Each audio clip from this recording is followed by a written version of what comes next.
All right. Cool. So this is episode 37. All right. Is it? Yeah. Sure? Yeah. Okay. I'm 100% sure. We are less than a month from our 1 year I anniversary. need to stop doing that. It's fine. It's fine because it actually ends up making a really nice fun intro. Because when Matt was when we did the naked cans thing last week, and Matt was like, "Well, there's your intro," and I go, "No, that's my pre-intro. That's the bit that I can bring." And I did. Yeah. All right, let's do this.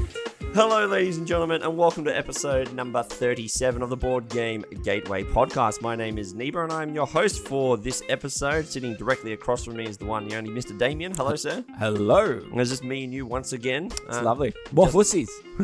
Just our dulcet tones for the next 45 minutes to an hour and 10 minutes. How long would it be? We don't really know yet. We'll figure it out. I consider myself more of a dulcet wine, but hey, I can't help the accent. What am I, a dulcet bourbon then, I guess? Oh, God. If this is the first time that you're listening to the Board Game Gateway podcast, we are not a podcast about the delicious alcoholic beverages. We are, in fact, a podcast about board games, fun times, tabletop games, and this whole hobby that we are in about.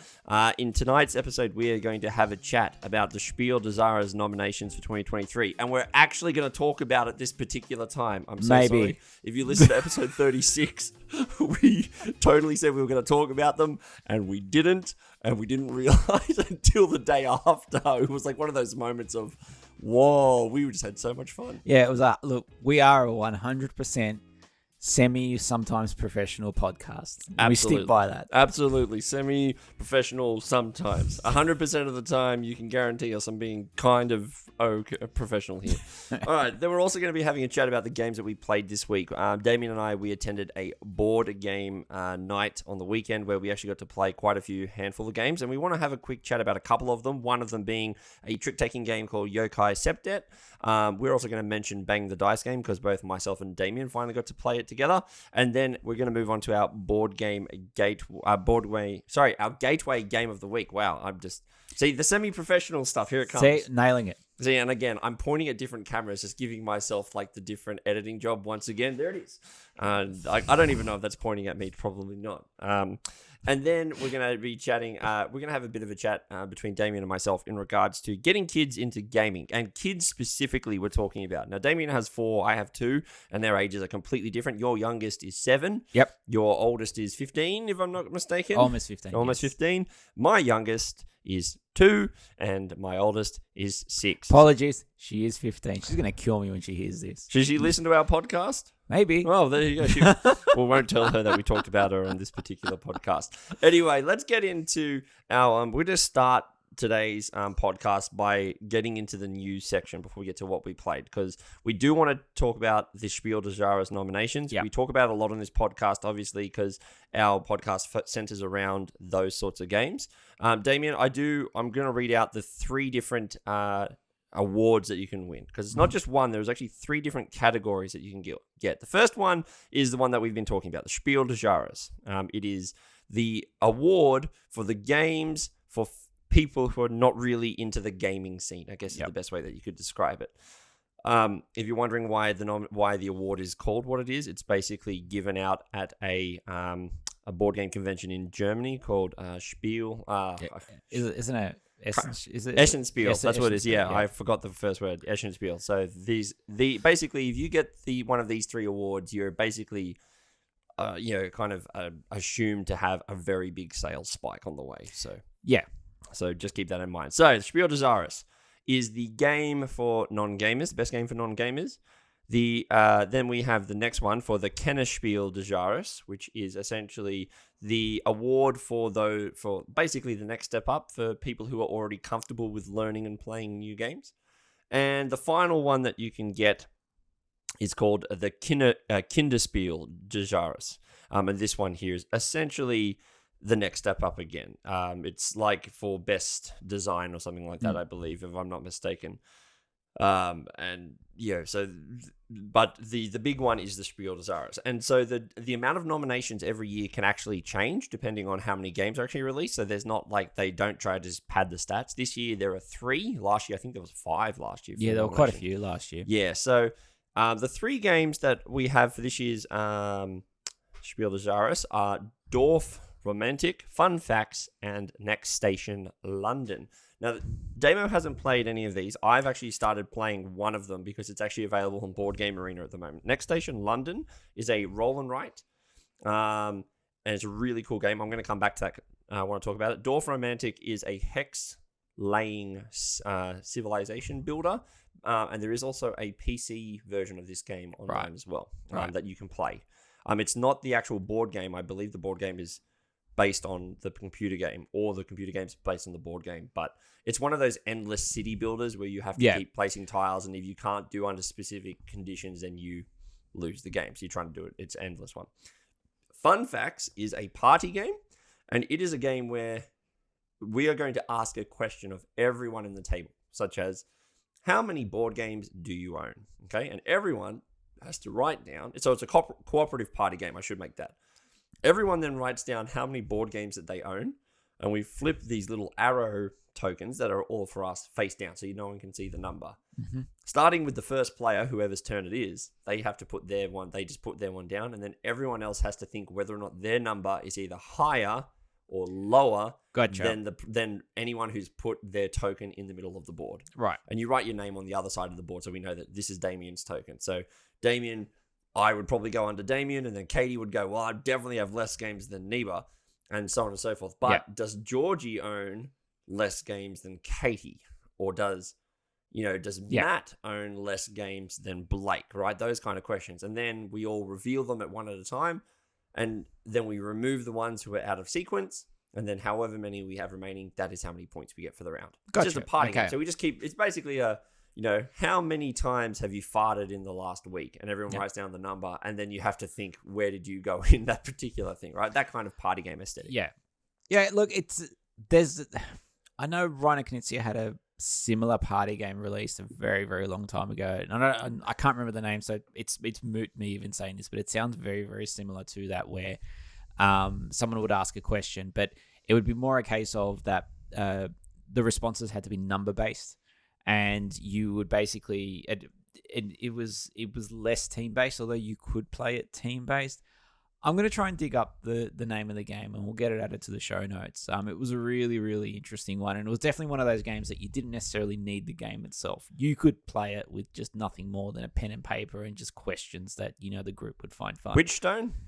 I don't know. I'm looking through. I'm not sure. Like I'd have to go through and dig it up. It is an older game, but the name of it is it's just completely left me. But it sounds similar to that. But look, this is giving me serious just one vibes though. It literally is that whole we are trying to answer a question as a group, and it's one of those games where I literally gave you the whole teach right now. Yeah, you don't even need to worry about it. And I think as well. I mean, it's really funny. I love Just One. I think it's one of the best party games out there. In fact, it's one that I will carry with me, as well as Code Names.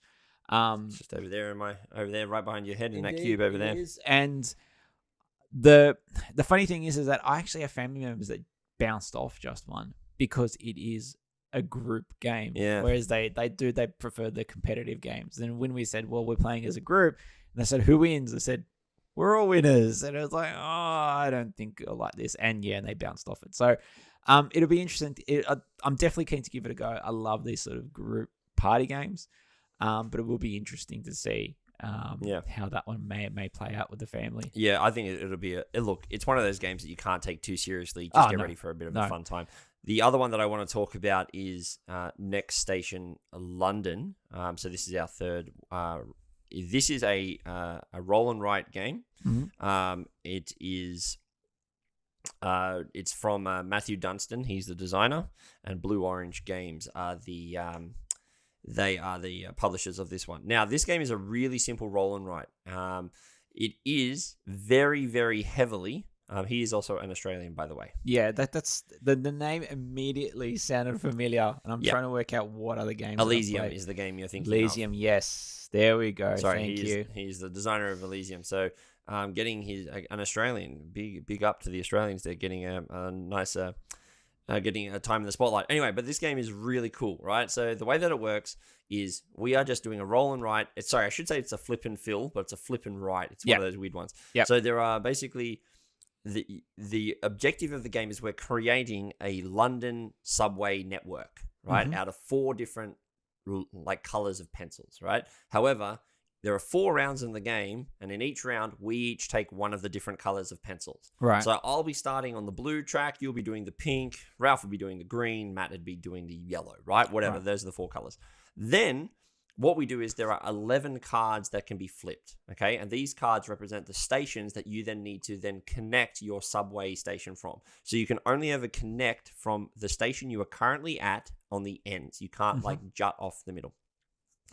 There are 4 different symbols on the board representing all these empty stations. They are circles, squares, stars, and a hexagon. Right? There are only 4 symbols that you can do, and each of these stations actually has little dotted lines connecting them. So not every station can connect to every other station. There are specific like routes that this station can go to connect to these things. So different stations. Yeah. Right. Pretty simple. Then all we do is we have 11 cards, 5 blue, 5 pink, and 1 single wild card, and I'll come back to that. Right. The way that this game works is that when I flip over one of these colors of cards, it'll have a symbol, and that symbol will tell you, okay, you now need to connect your next station to a circle station. Right.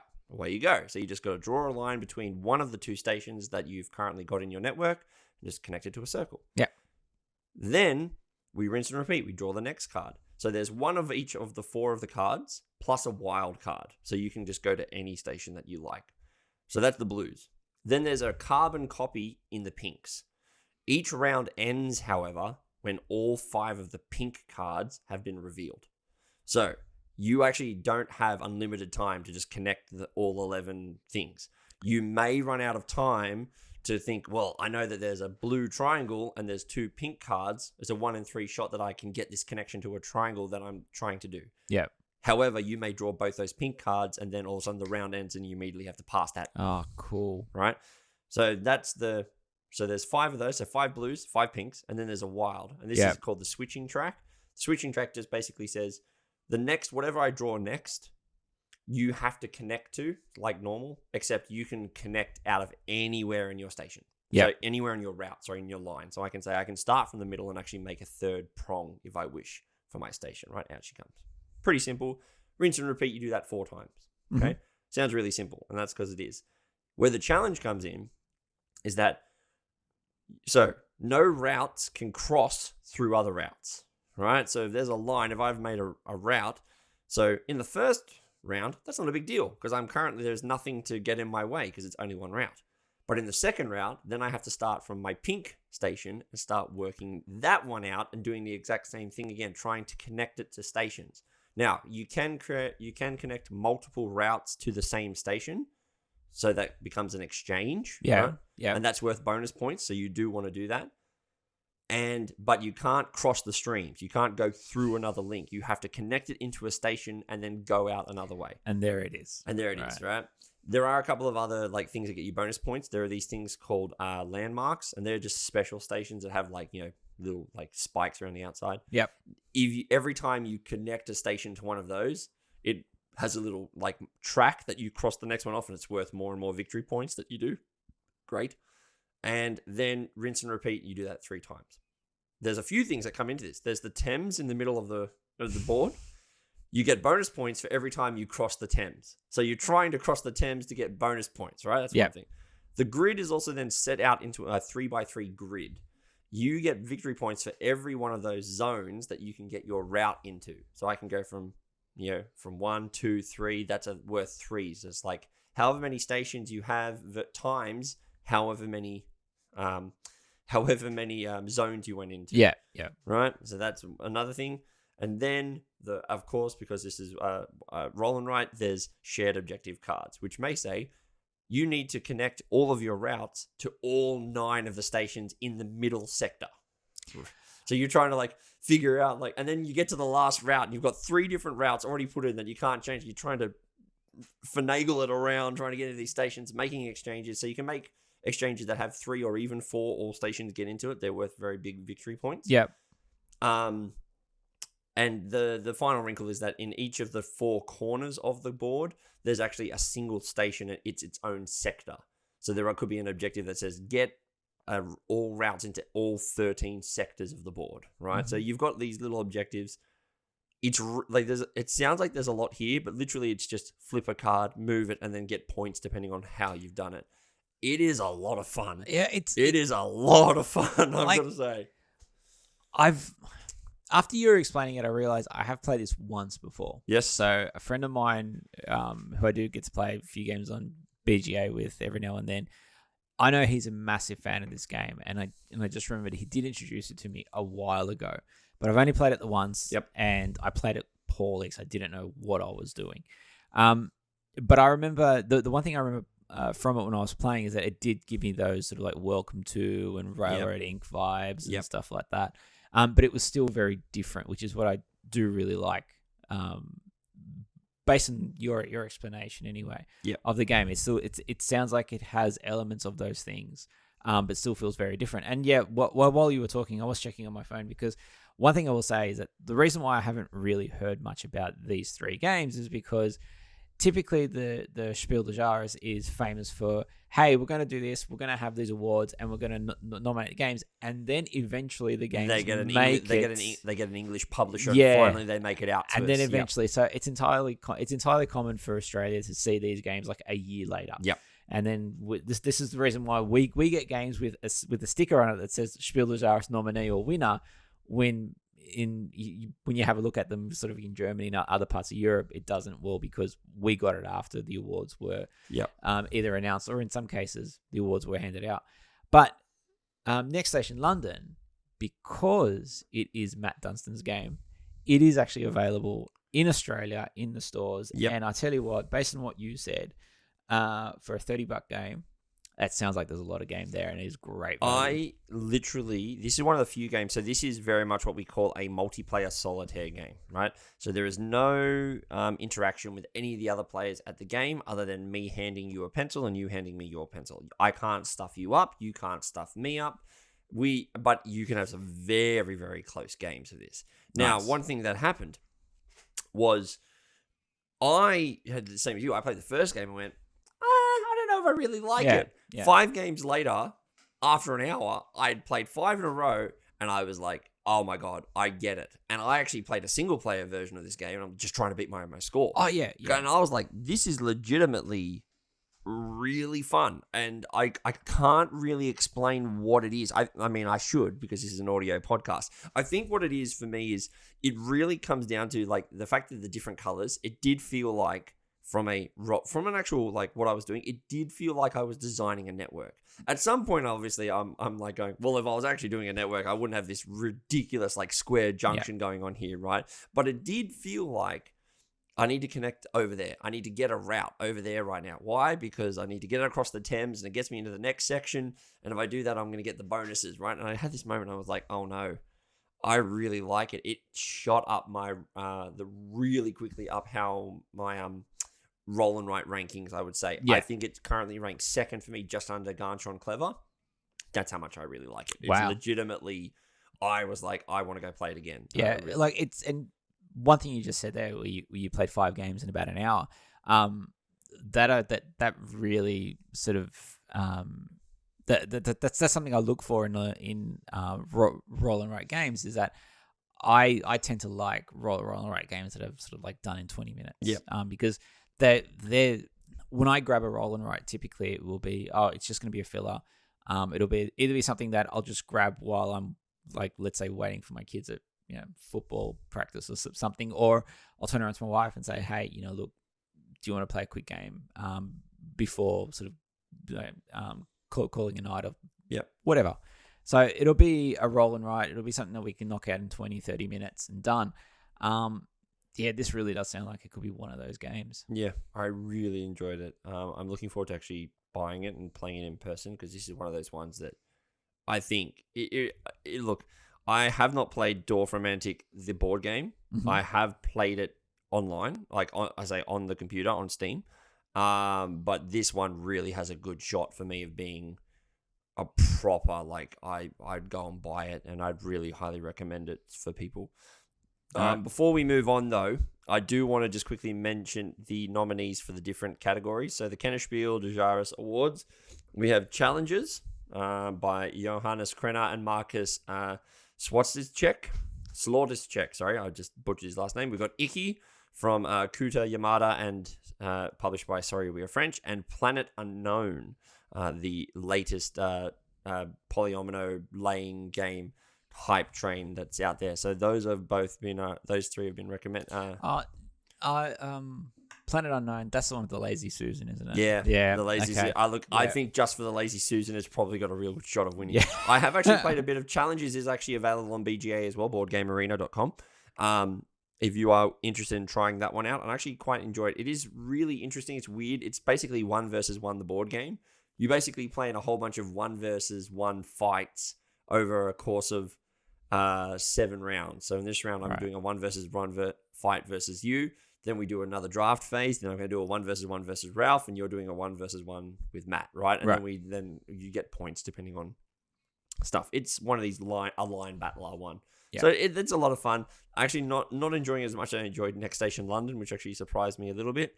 And then finally we have the Kinderspiel des Jahres ones, which is the best design, and they are Carla Caramel. Sorry, let me try that again. Carla Caramel, Gigamon, and Mysterium Kids, Captain Echo's Treasure. So those are the 3 nominations there.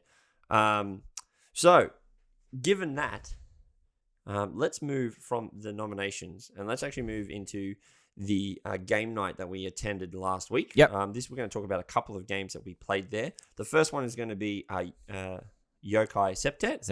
And then we're going to move to this one here that you can see in front of us, Ra, the big boy, the Kinderspiel. But let's start with Yokai Septet, because this is a game that you were dying to show me.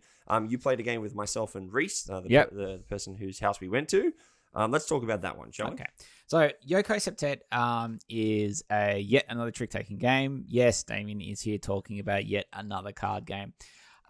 What makes this one different to others? Okay, so there are quite a few things in Yokai Septet. So first of all, you have 7 suits in this deck of cards. You also only have 7 cards in each suit. The cool thing as well is that not all numbers appear in every single suit. So for instance, 7 suits. So the first suit is green. That will have an A, and I'll come back to what the A means, up to 7. The next suit, whose color I can't remember off the top of my head. Can't remember either. Will go from 2 to 8. Third suit goes from 3 to 9. So on and so forth until the 7th suit goes from 7 to 13. What you are trying to do in this game is one of 2 things. You are trying to either not win 7 tricks, which means if you win 7 tricks in this game, you lose. That's it. Okay? Round ends, you officially are the loser.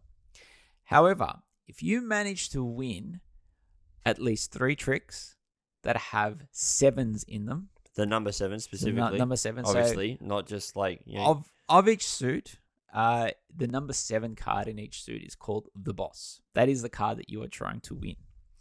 Now, if you can manage to win 3 tricks, and by a trick, I mean you play the highest card of a round, or you play the trump, or you play the super trump. I will come back to what the super trump is in this game. You win that round, i.e. trick. And if that round, if someone has played a 7, you win that 7. You manage to win 3 7s in an entire game, you win. That's it, and then you score points. Not only do you win, you get to take everyone else's boss cards as well. For letting you win 3 boss cards, you idiots. Now you got to give me the rest of the boss cards that have made it out on the table. The points in this game are only available on the boss cards. The boss cards will have stars on them. Wait a minute. How many points do I have to get to, Damo? 7. What? No, not another number 7. It's kind of mental that everything revolves around the number 7, but it was just amazing how well it worked. But only the boss cards score. So unlike other trick-taking games where you'll often get points based on the number of tricks you win or something like that, this is more reminiscent of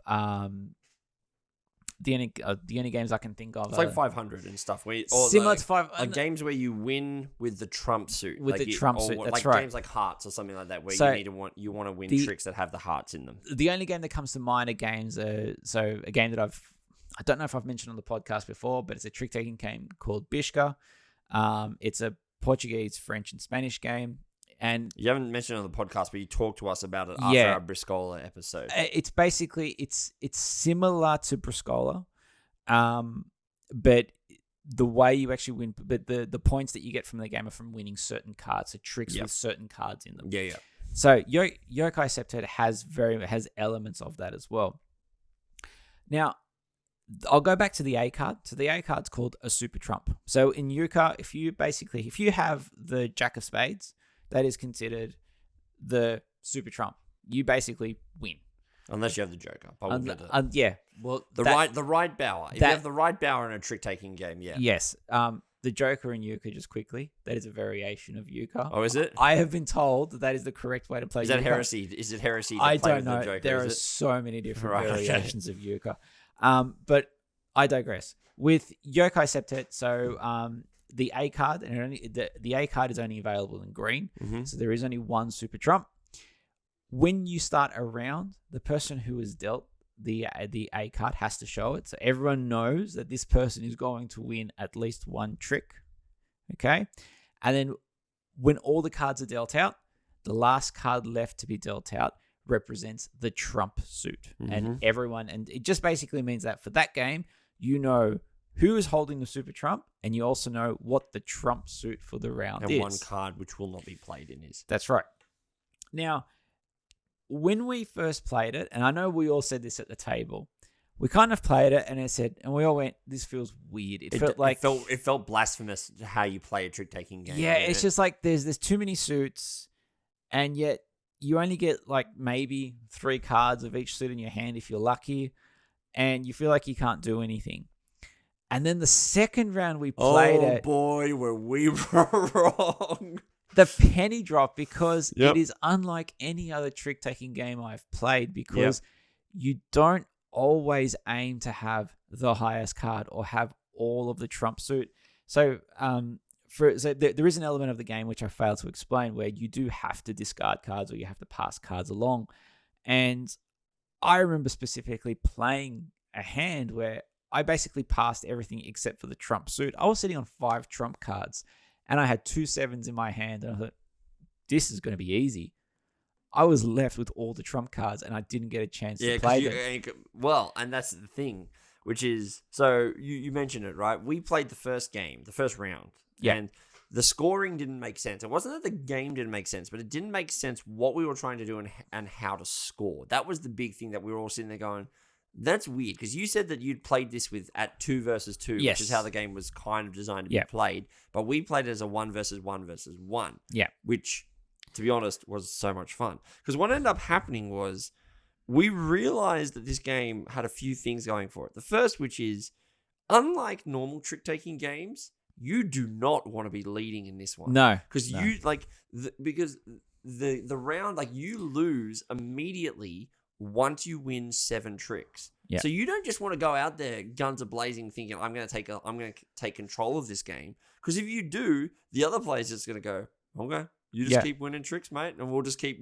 bumping you up. And then it's like trying to lose control of the suit. Now, the other thing is as well, is that because every suit has 7 cards, but they're not all the same, what we realized in the second round was that, well, we want to win 7s, obviously. Yeah. Wait a minute. In the first suit, that's the highest card. That's right. But in the top suit, that's the lowest card.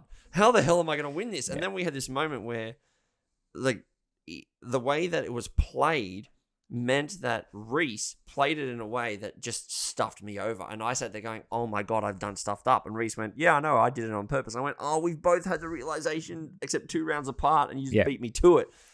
And then after that second round, when you start looking at the 7s as... The 7s are not cards, if that makes sense. Like, they're cards, but you don't look at them as useful cards. You look at they're the piece to the puzzle of, you're looking at, when do I play this to either 2 things. You either want to win it when you know you can win it. Yeah. Or maybe I'm going to throw it out there so that you win it, so I can draw out the cards that I'm looking for other reasons, which can happen a lot of times. Yeah, so there's definitely an element in trick-taking games where you force your opponents to shed certain cards so that you put yourself in an advantageous position. That's really hard to do when you're holding 7s and that's the only color that you have and it's in a 7. It's like you can't force that to happen. So the 7s because become then they may just trump you every time, exactly or right. they'll just force you to win all the ones you don't want to win, and then you don't want to win. And this. then and you basically end up in this situation where 7s start feeling like liabilities. Yeah. But yet you have to win these 7s back, and it's just it was very good. It really forced me to think about how to approach trick-taking games very differently. And I will say, just in general, it's been fantastic just to come across so many different trick-taking games recently that use almost the same mechanics, but they show them in a slightly different light. They have a slightly different rub, which then forces you to completely rethink of how you approach trick-taking games. And for someone like me who grew up playing a ton of cards of various types, like, it is fantastic. Well, like, I had a moment where I had a 7 and I realized I was not going to win this. Yeah. I just was not going to win that 7 because I knew it was in a suit that I didn't have any other cards of. But not only that, it was the only one that I had. And therefore, it's like, well, if I lead with this, I'm going to lose it. I'm just going to lose it. Yeah. And I can't play off suit at the moment because every time you guys are playing, you keep doing stuff. And I can't grab the lead because I've already won 4 tricks. Yeah. I don't want to win a 5th just to put this out there and you guys then give me potentially a 6th. So I'm sitting there going, I need to actually just give this to either Reese or to Damo because I can't justify having it at the moment and try to win things later. Yeah. And that moment was so potent in my mind because I went, this is unlike any trick-taking game I've ever played. Like, we played Cat in the Box, but at its core, Cat in the Box is still just standard trick-taking. Yeah. Yeah. Right? It's like, yes, with like a little bit of area control. Yeah, like a on little the bit of board. area control, but the core premise is like, oh, I don't know which number this is when I put it down. Yeah. Who knows? But then, like, even games where we played Niet, that one as well, again, is still standard trick-taking game. It's like, we just, the gimmick is, we don't know what the trump suit is yet, and we don't know how many points they're all worth at this moment. So maybe they'll be worth negative. Oh, now I just need to do it backwards, right? But this is the first game that I've played from a trick-taking point of view that truly made me have to think differently about how I approached each hand. Yeah. Approach how I had to lead, approach how I had to follow, approach how I would shed. Because normally in like standard trick-taking games, like Yokai 500, you're trying to shed one of a suit. Yes. So that you can always go to your trumps. And do things like you said, like you're trying to discard or you're trying to lead with, maybe you want to lead with trump cards. So no one else has trump cards and you can then just get free wins whenever you did. The other thing which we didn't really mention is we mentioned the A card, the ace card, the joker. Yeah. The thing is though, it is only an instant win for any suit that's not the green suit. That's right, yes. So in that suit, which it's the lowest card of, if I lead the 7 and you only have the ace, I will still win.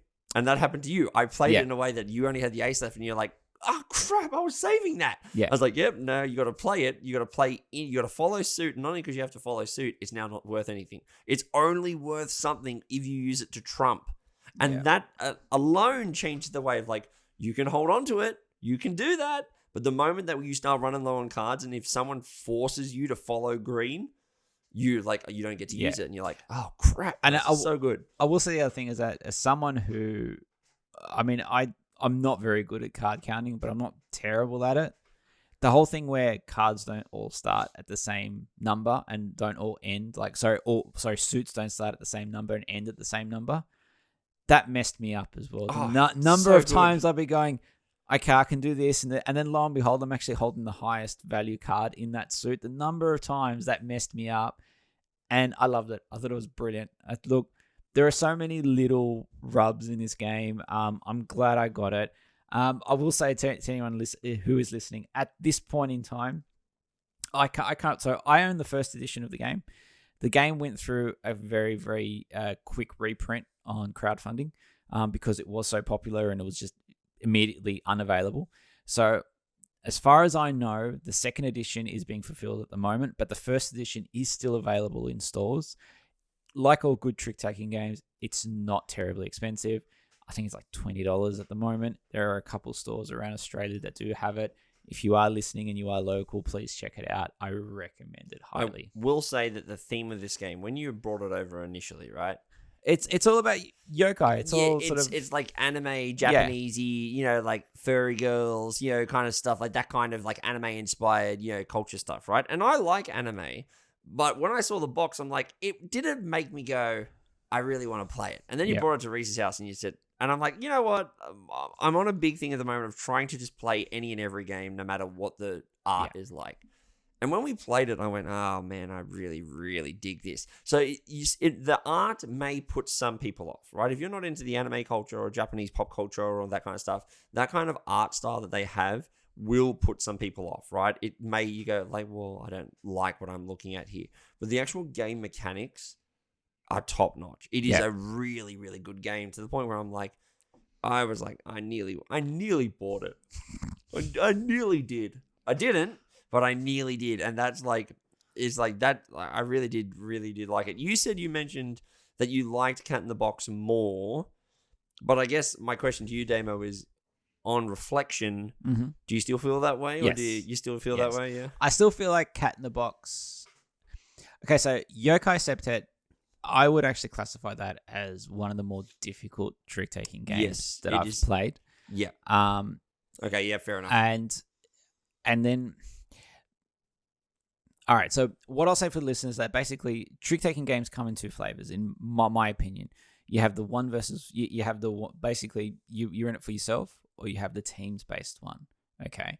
The game I mentioned before, Bishka, it's better, or Sueco is another one, again, Portuguese games, but Bishka in particular, or Briscola, they're best as 2v2. Even 500 Bridge, Yuga, Canasta, they're all 2v2 they're all games. They tend to be better 2v2, and I will say that I think Yokai Septet is even better at 2v2. Now, we didn't get to play it that way, no, but I have played it that way. I'm playing it right now on BGA. It is in alpha on BGA for anyone who's listening to this at the moment. So hopefully it'll be generally available soon. You need to find people who can get alpha invites. That's who you need to know on BGA. If any listeners, anyone's listening, if they join our Discord, reach out to me. I will start up a game and I'll invite you to a game on BGA.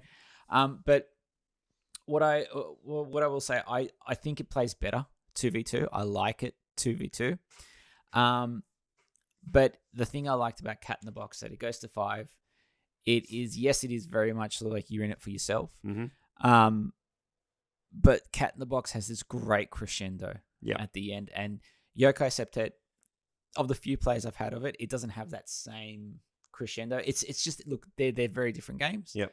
I'm happy to own both. Yep.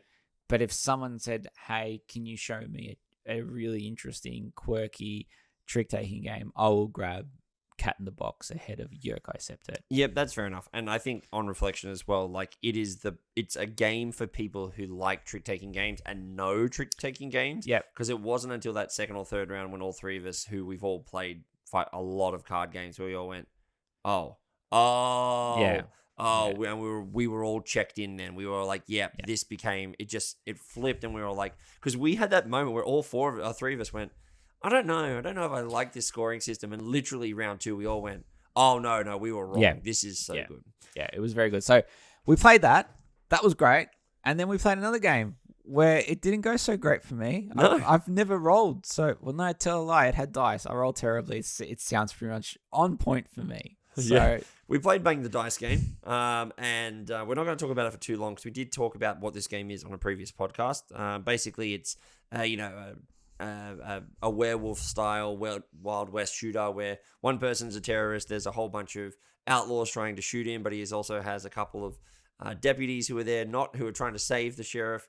And then you've also got the renegade, and he's there trying to be the last man surviving, right? I own Bang, the actual original card game, and I played as the sheriff. So I didn't have the interesting thing of rolling the dice and being able to hide who I was actually trying to shoot and whatnot. This game, it was okay. I don't think I'd play it again, really, after we played it.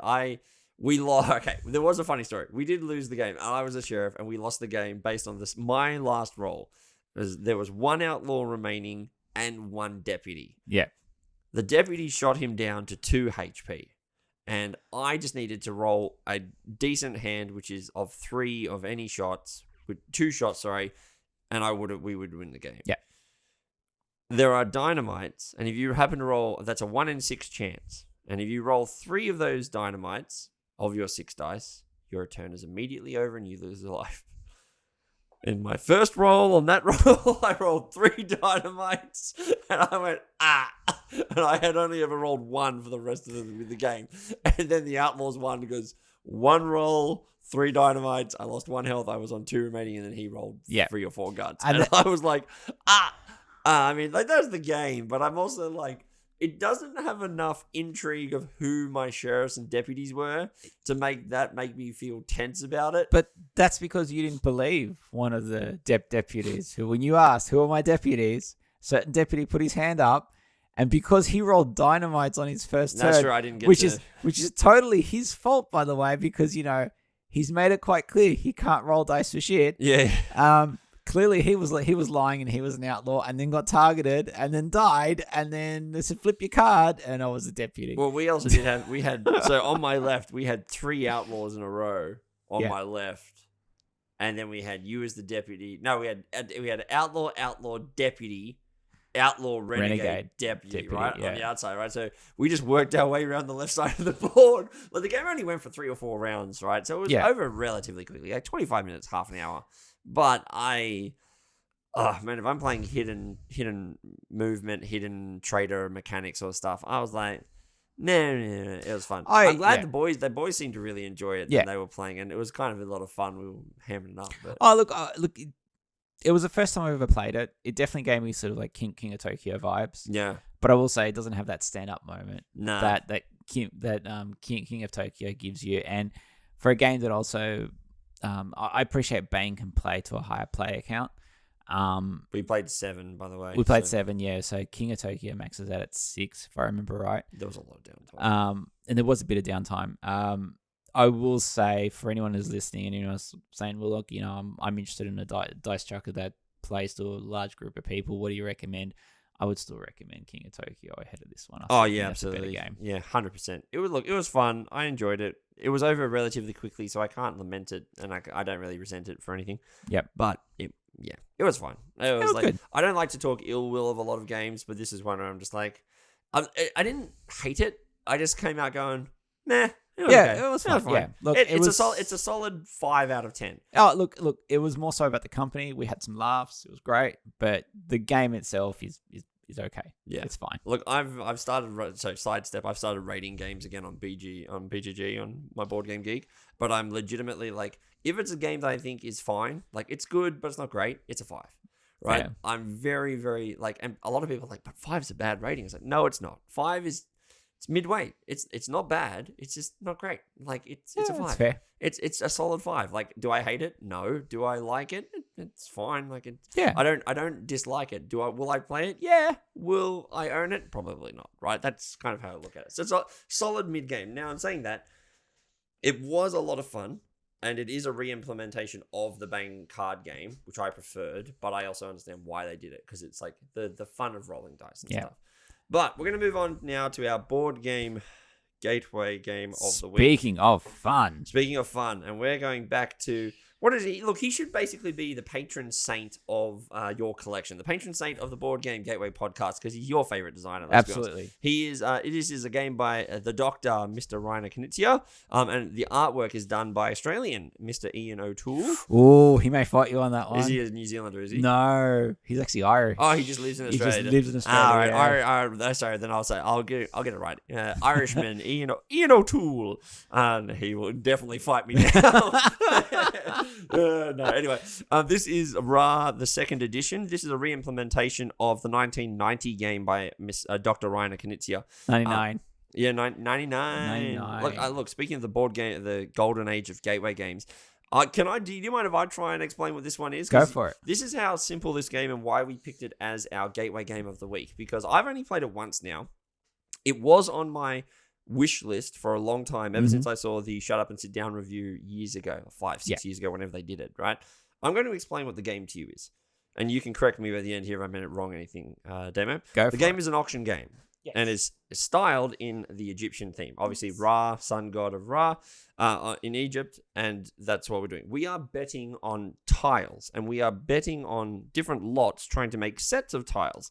Those different sets can do things from such as, you want to have you want to have some. You want to have I can't remember the names of all of them. There's the monuments. So you're trying to get either individual. There are 8 different sorts of monuments. You either want to have a lot of all of them, a lot of singular, or like one of everything. Yeah. There are the river tiles and the flood tiles. Those are basically multipliers of each other. You've got the god tokens. Those are worth 2 victory points, and they also give you other things. Basically, every tile gives you victory points. You've got the coins, which are just worth 3 points per coin that you get. And there's one other one, which is like having the largest set. If you have 2 other types. There's the one that if you have the most amount of it, you get victory points. Yep. But if you have the least, you lose. But if you're anywhere in the middle, you get that. There's also the one where you need to have at least one of them to get 0 to be neutralized. But if you have none of them, you lose 5 points. Yeah. So there's a few of them. So I've explained what the different sort of sets are, but at its core, this is an auction game. And where the rub and what's really cool about it is we don't know what lots we're bidding on, because on your turn, you have one of 2 actions. Technically one of 3, but we'll come back to that in a second. Your action is you can either pull a tile from the bag and add it to the lot, or you can invoke Ra, slam down basically the gavel on the middle of the table, and start an auction phase. And I want to emphasize, you have to take this wooden gavel and you have to slam it on the table. And it was very satisfying to do that, I have to admit. And so by invoking Ra, you are now starting a auction phase, starting with the person on the left of the person who invoked Ra. Yeah. You only are given, at the start of this game, 3 bidding tiles. You then have a choice. You can either bid one of your tiles, or you can pass. If you pass, you're out of the round, and you can't go for the lot. If you put one of your bidding tiles in this, saying, I want to bid 5 on this one, right? Everyone then gets a chance to go higher. But you only have 3 tiles. So my tiles may be the 13, the 9, and the 5. Those are my 3 tiles. That's all I have. And their values are set to what those values are. Yep. So if I play the 5, that's great. But if it comes back to me and Damo played 6, and he's the only one who's bidding against me, if I want it, I need to play my 9. I can't play a 7, can't play an 8. You just got to play the tile. Yeah, and they compound together, so you lose both. You play the 9. Sorry, you play 9. You bring the 1 back, right? Yeah. Then, let's say I did, and I played my 9 here. And this is a lot that maybe has anywhere up to 8 tiles in the center. Let's say it had 5. I played my 9. Great, I now win the auction. I then have to take my 9 token and swap it with the token in the center. So they start at the beginning of every round, the beginning of the game, the number 1, which is the lowest value token, starts in the middle of the board. If I win the first auction, I have to take the number 1 and flip it face down in front of me, and I take the number 9 and I put it in the center. That means the next person who wins the next auction, not only do they win the tiles, they also can win an upgraded tile for the next round. So if I won the next auction with a number 2, no one else outbid me for it, I may not get many tiles, but I've given myself a better auction token for the next round. That's right. The game plays over 3 rounds. The game, a round ends when one of 2 things happens. Either Ra gets invoked by these tiles that we have, and it moves down this track. So every time it gets invoked by a tile that you pull, an auction phase has to start, and then the little token moves down. If it gets to the end, great. So that's the end of the round, and we go. Or everyone has used their 3 tokens. Yeah. So thematically, what that represents is that so it's the boatman wading through the reeds. So for anyone who's sort of familiar with ancient Egyptian law, and I know I'm going to butcher this, but essentially when spirits pass, they would meet the boatman, and the boatman would take them across the sea of reeds. Yep. Or the river of reeds. I think it's the river of reeds. But that's what this represents. It's a representing of a passing of an age. And so when you go from when the boatman goes from one end of the track to the other, the boatman has made it to the other end, and therefore there's a new age or a new round beginning.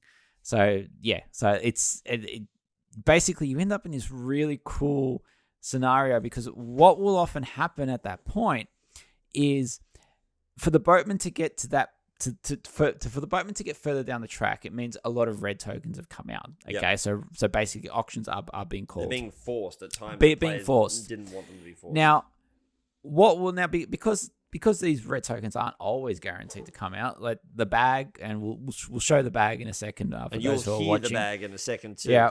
Because we're going to talk about this ridiculous production quality of the reprint of the second So edition. there are quite a few tiles in this bag.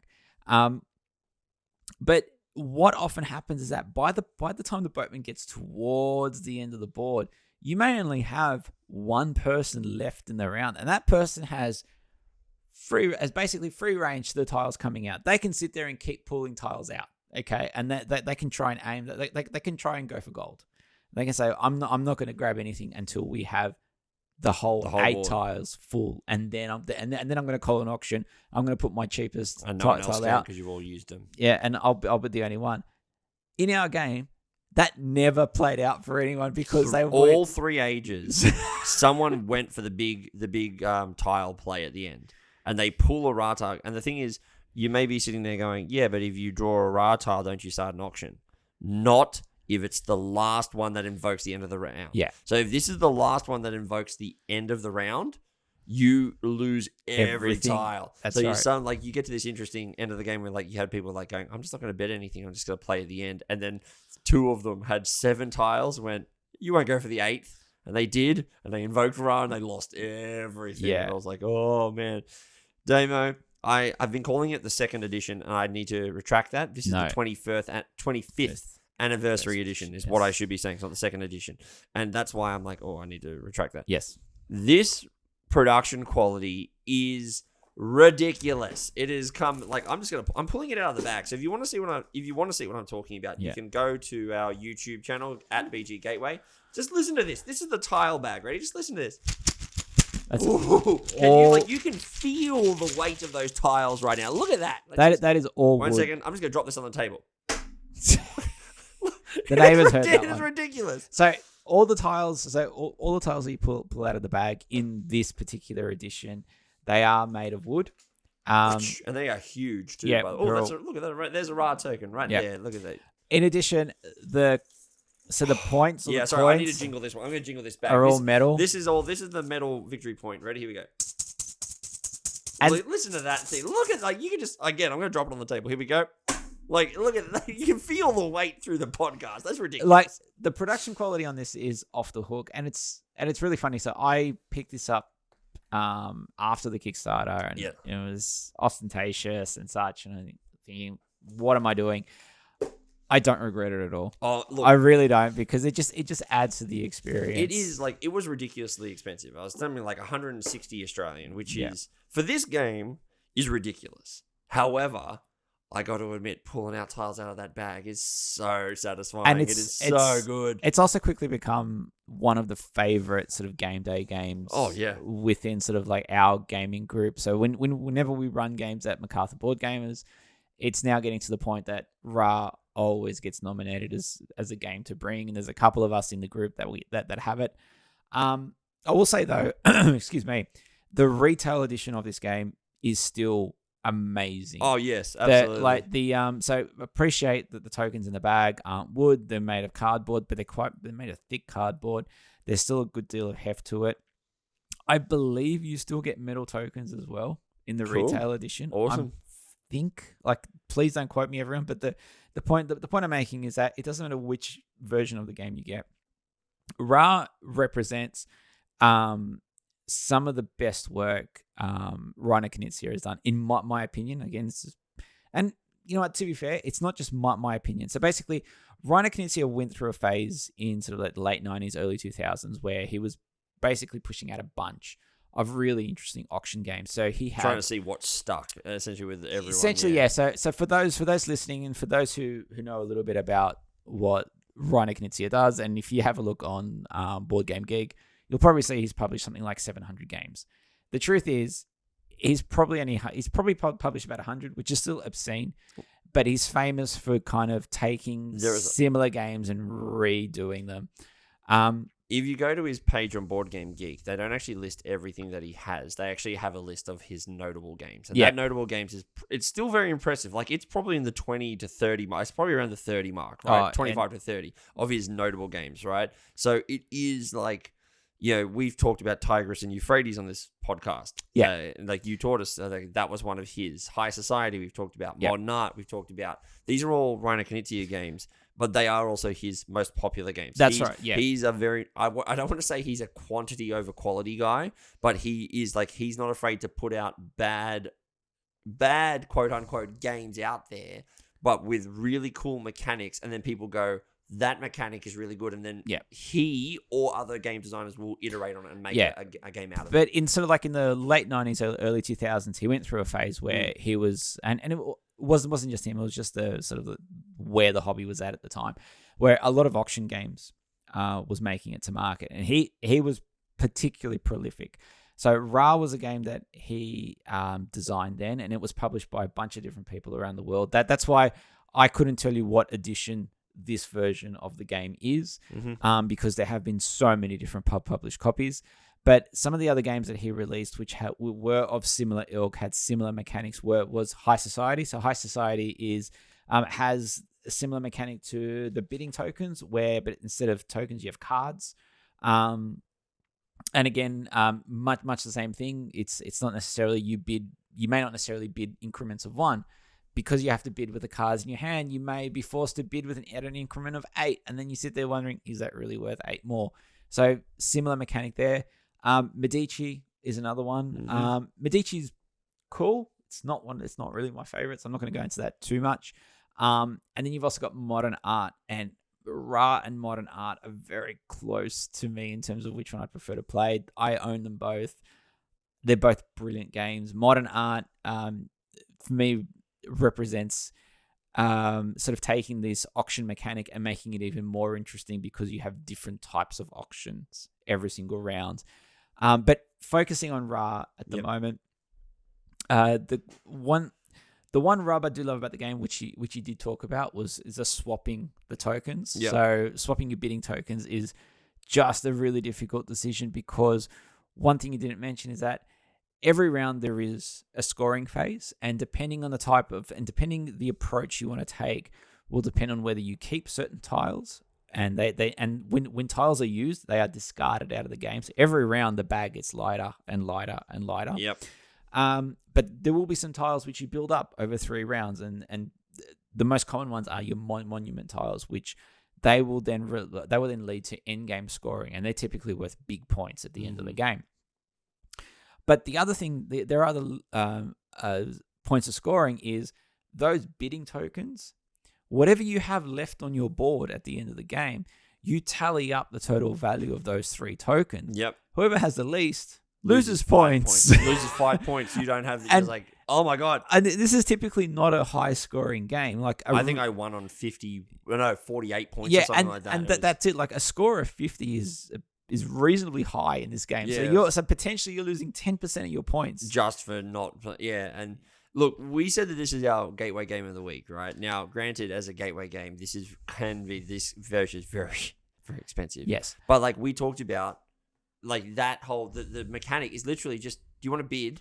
Yep. But the interesting decisions come from, bid, or do you want to just take a tile? But the interesting decision stems from those choices of, like, Rob, who was sitting to my left, initiated some bids really early in the phase to make people spend tokens on 2 or 3 lot bids. That was it. And people did, right? And he was doing that, right?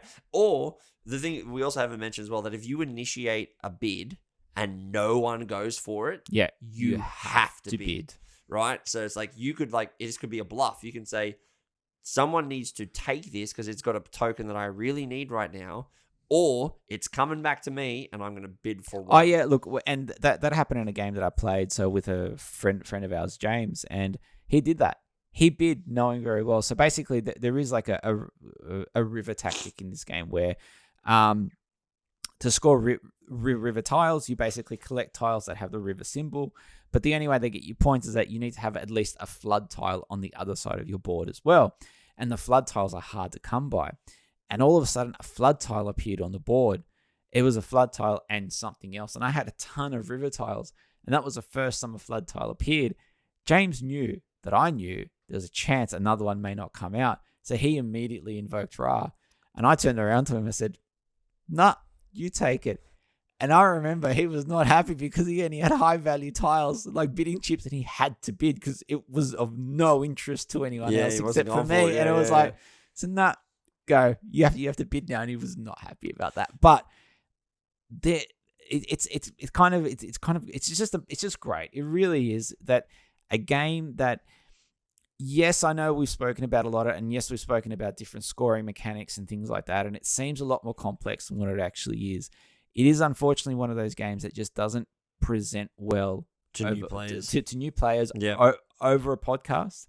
And I appreciate that. That's me not necessarily sounding very positive about the game, but I cannot speak highly about this game enough. It is a 10-minute teach. It is the sort of game... And look, most of the teachers actually just saying, how do you get points? Yeah, that's right. And it is the sort of thing where you play one round of it and you will totally get it.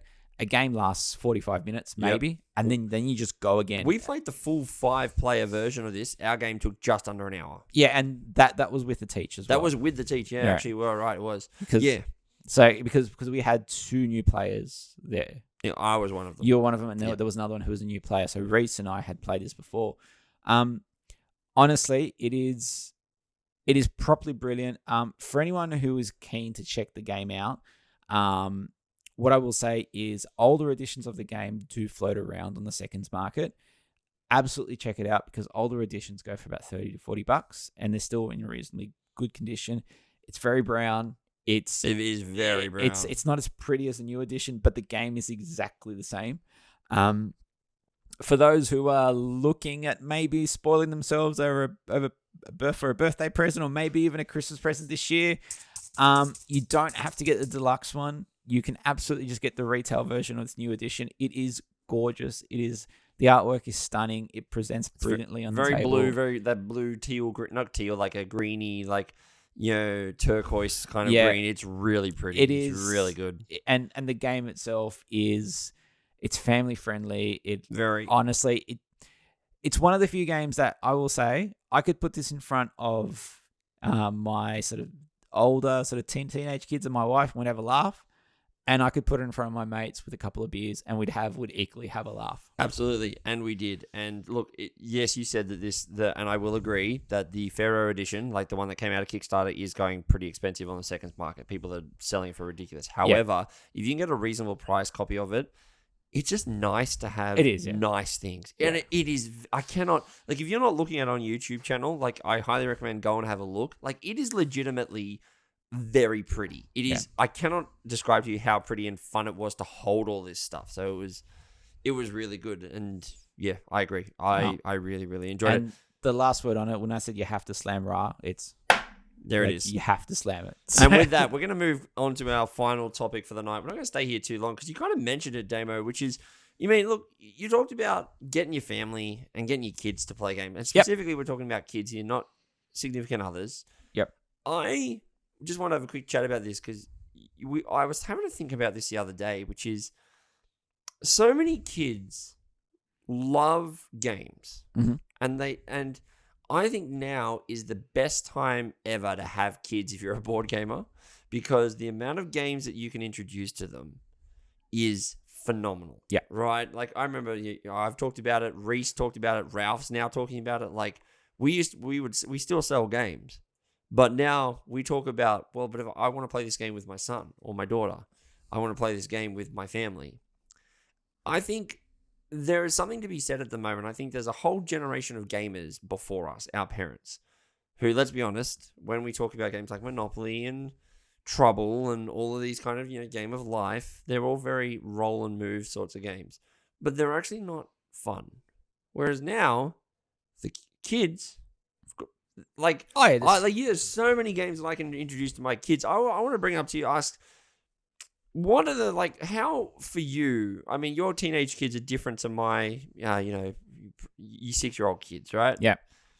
What do you find in terms of getting your kids to the table? Are you finding that you're having to fight the teenage angst, as it were? Do you find that they're actually chomping at the bit to play things? Like, let's have just a quick chat about, what do you reckon? What I'll say, like, I truly do believe what makes games today, hobby games anyway, and I really hate that term, hobby games, because it makes it sound like it's more niche than what it needs to be. It's board games. But the problem is that we have a games. generation of people that when you say board games, they think Monopoly, I know. because that's what we all grew, and that's what we grew up on. Like, that's what we did. And I will say, and I'm glad to start, and this is just a side note, I'm glad to start seeing some of the games that, for anyone who's watching on the video, some of these games that you see on the shelf here are currently available at Kmart, at Target, and it's amazing. I'm so happy to see that happening.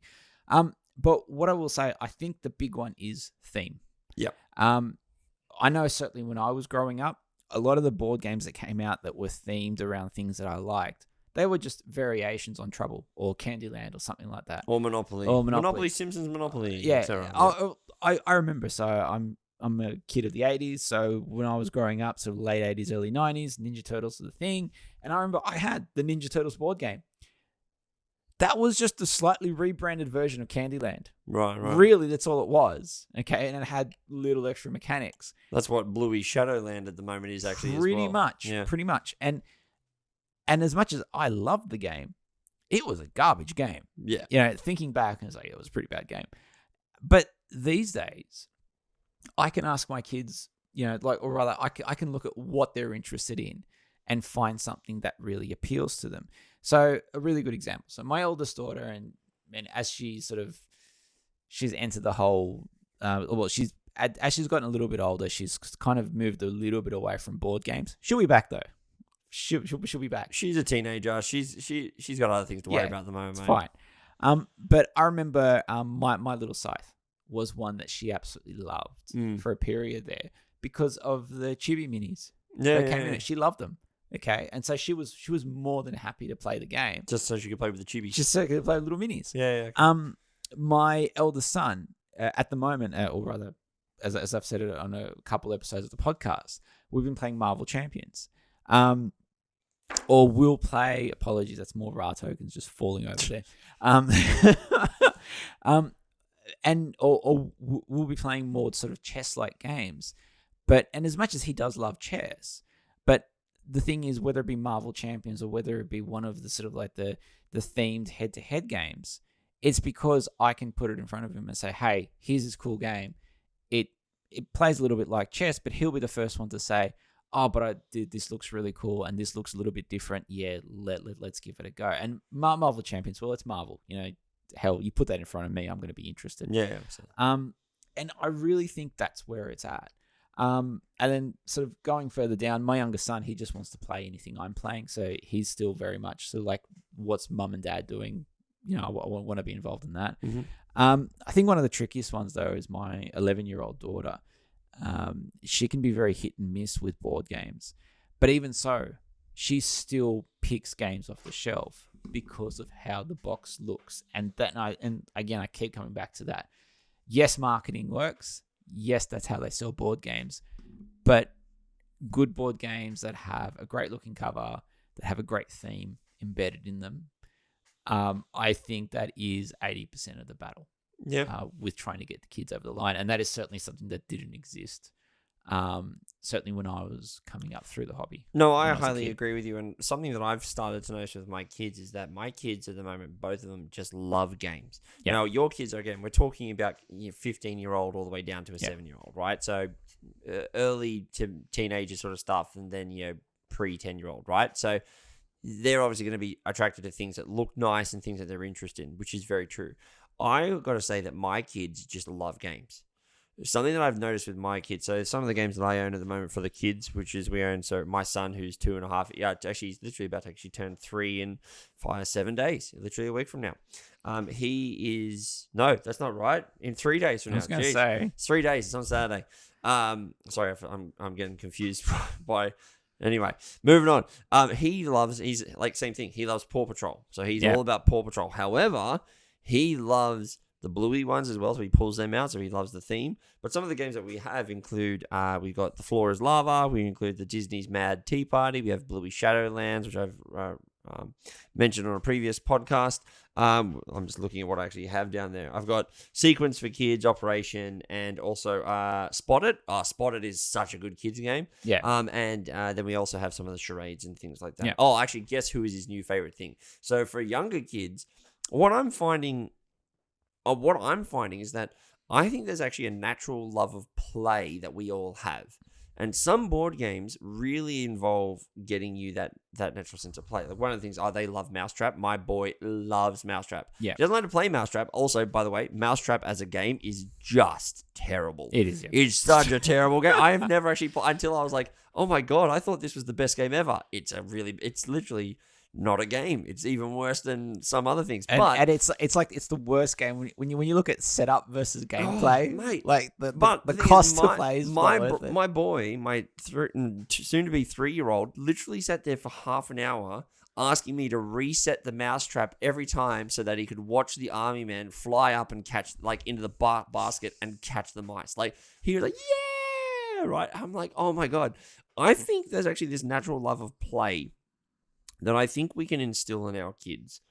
And I feel like we kind of touched on there's this previous generation of gamers and people who that love of tabletop / we say hobby games, right? Because board games such as Monopoly, I really truly feel killed a lot of the love for board games for a lot of people. Why? Because if you never won Monopoly, you just were like, why would I ever want to go and play a game at a table where I spend 2 hours or an hour and a half, I just lose, I'm not having fun, and I watch my sister over there who's just got all the money rubbing in my face that I can't even get Mayfair, right?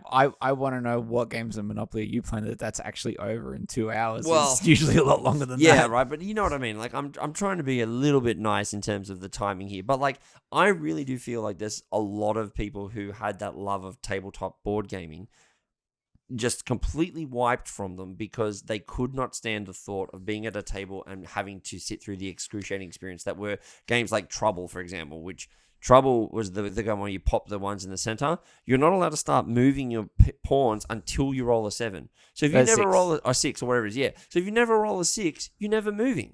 And there's a very real chance that your friend / brother / family member can move all of their pieces before you ever move. And I've seen it happen before. And like it legitimately, I can see like this is boring, games are crap, like on some of the little kids' face when they play these games. Now, I don't actually need to prod my kids. And mine are younger than yours. Again, they're a 6-year-old and a 3-year-old. I don't need to prod them to play games. They just want to play games. And granted, a lot of it is the novelty of doing stuff at the moment, right? Yeah. But I honestly feel that in a year from now, and even like really soon, because Evie's now in year 1, I can start playing some of these other games with her, like Carcassonne. She wants to play. I can play Ticket to Ride with her. And she wants to because she has seen the bits. And even my boy is like, ooh, things to play with.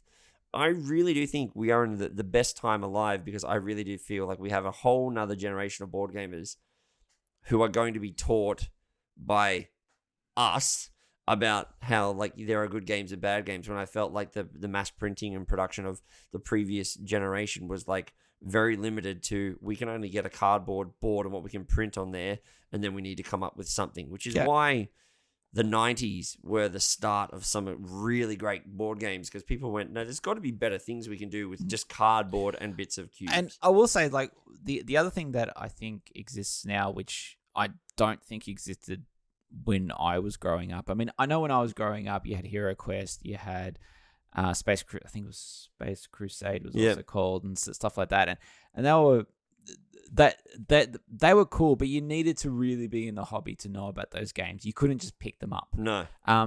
We had Hero Quest at the time, and I didn't know what it was, and then it just went to the wayside, and I'm like, oh my God, I wish I still kept my Hero Quest. Yeah. Like, that was such a good game. I had access to it, but it wasn't my game when I was growing up. But there's one game that I'll always shout out, and I've had people say it's fine, it's okay. Dixit. Yeah. Dixit represents a style of game that I think will last in families and should be in every collection. I've said this before. I know a lot of people say Dixit is fine. I've played the hell out of it. but just on the basis that you've played the hell out of it, should be like should give it a vote enough to basically it stay on your shelf. That's why I've got some of my gateway games stay there for the exact same reason. Because the thing about Dixit, unlike other games that we've spoken about, it is literally just art. It's just art and imagination. The whole game is based on imagination. Yeah. It is supposed to play at like 4, 5. So like we're talking about families here. It is a game that you are supposed to play with your family. It is absolutely designed that way. It is nothing more than art on cards. And the goal of the game is to be clever enough to get someone to pick your card, to be obvious enough to get at least one person to pick your card, but be just clever enough to prevent everyone from picking your card. That's how you maximize your points. It's basically a very artisan version of Cards Against Humanity, but but more that kind of like where it invoking obviously naughtiness and silliness. It invokes imagination and that's right, and also almost like a cerebral kind of communication that's between right. the players. But because of that, because you're being put in a position where you have to be creative without needing to draw, without needing to use plasticine or use anything like that, it literally is just imagination on the table. It has there are no boundaries, there are no limits. I had my 4-year-old son, when he was 4, playing Dixit with us, and he would say he'd play a card, and I mean he at the time he had a speech impediment and so on and so forth, and even still he would play that game with us, and it would be something he'd basically put his card face down on the table, and his clue would be blue. That's all you need to do, but yet it would create so much discussion at the table.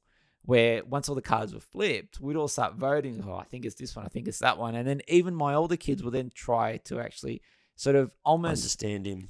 Well, more than understand him, but the game would then take a different level, if you will, within my family, because then you got my kids trying to suck each other out. Right. They'd be going, I'm going to vote for the second card. Which one are you voting for? So, don't vote for the second card. That's the card I was going to vote for. And then tiles flip, and one's got a 3, one's got a 5. And then you got my wife and I, we both voted 2. And we're going, are we just being outdone by our own kids here? Yeah. And on top of that, the game is over in 30 minutes. Dixit is, I've said it again. I wish Dixit existed when I was a kid. It's not my favorite game, but it is the game that gets played almost the most, almost exclusively with across every member of my family, because it is so accessible. And I think that's the other factor as well, accessibility. The accessibility of games today outstrips any of the games that I had growing up easily. Yeah, and I think, I agree. I agree. I also don't think we asked the question of what do you need to do to get your kids to the table, and I think the actual answer is not a lot. No.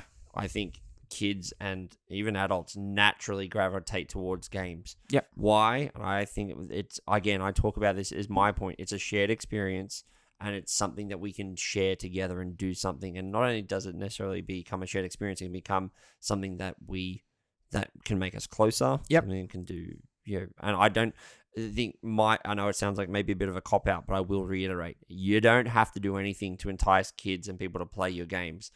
The marketing does that for you. Yep. And honestly, the fact that people are like, oh, you got no Monopoly in your collection. I'm like, no, I don't. And in fact, you want to play a game? Pick one. Let's go. I'll gladly play any of them with you. And that's really it. That is honestly, I mean, yeah, we both are, and other members of our group are, extremely lucky to have as many board games as we do. And we're also, we're lucky, and further, we're lucky to be able to display it. Yeah. And have them available. But that's really all I do. When my kids are sort of doing their whole I'm bored, I don't know what to do thing, like the first day of the holidays, 10 a.m. on a Monday, where I get the I'm bored, and it's like, yeah, we are officially like 2 hours into the holidays. Go pick a game, let's play. That's really all I do. I'll say, look, make sure your room's clean. Once you've done that, go pick a board game. Love it. And that's it. And they will pick a game. Again, I hope I remember how to play it. I've had one of my kids pick On Mars before, and I'm going, let's not do that right now. Let's aim for that one, but like one day. But why don't you pick this one, or why don't you have a look on this shelf and pick a game from there? And invariably they do, and invariably we play it and we have a great time. And at the end of the day, that is why we do this hobby. Yep. It is literally why we play these games. They're here for a good time. All right, well, that was thank you for sharing the stuff about your family and your kid with Dixit. That was really lovely. I really appreciate that. I think we're going to bring it to the end here now. I think we're going to close this one out. Sounds good. All right. Well, if you enjoyed what you listened to, ladies and gentlemen, please go ahead and hit that like button, hit that follow, hit that subscribe. We are on all your podcasting apps of choice. We are on YouTube. Go to www.youtube.com, type in @BG Gateway into the search bar. You'll find us, see the video version of this podcast. We'd love you to be there. Yeah, thank you very much, Damo, for coming over here and joining us. Thank you very much for showing me Ra. I really enjoyed that. And next week, we do hope to have some more of the hosts back. It is a bit of a all over the shop time at the moment. Yeah. So we'll see how it goes. I will say that we do have some... I know we've talked about this new content that we've been planning, but we have a couple of special things coming up. We are literally coming to our 1-year anniversary next month, so we're less than a month away from that, so that's really exciting. We are also planning on doing some YouTube exclusive podcasts, which will be not board game related stuff, so we're just going to be doing some stuff in there. And we also have some video content already planned for you guys. So if you're interested in that, go check out our YouTube channel or go to our Facebook group, facebook.com/groups/Board Game Gateway. We'll post all of our content there. Also, Discord. That's the one that I really want, because we're actually starting to get some pretty cool people joining our Discord. Conversations are picking up. Games are being played. We're really loving seeing what we see. So go check out that. Go to our website, www.boardgamegateway.com. Find all the links there and go and join us, and we'll have all that fun time. But until next week, thank you very much for joining us, and we'll see you in the Board Game Gateway next week. Bye. Yeah. Bye.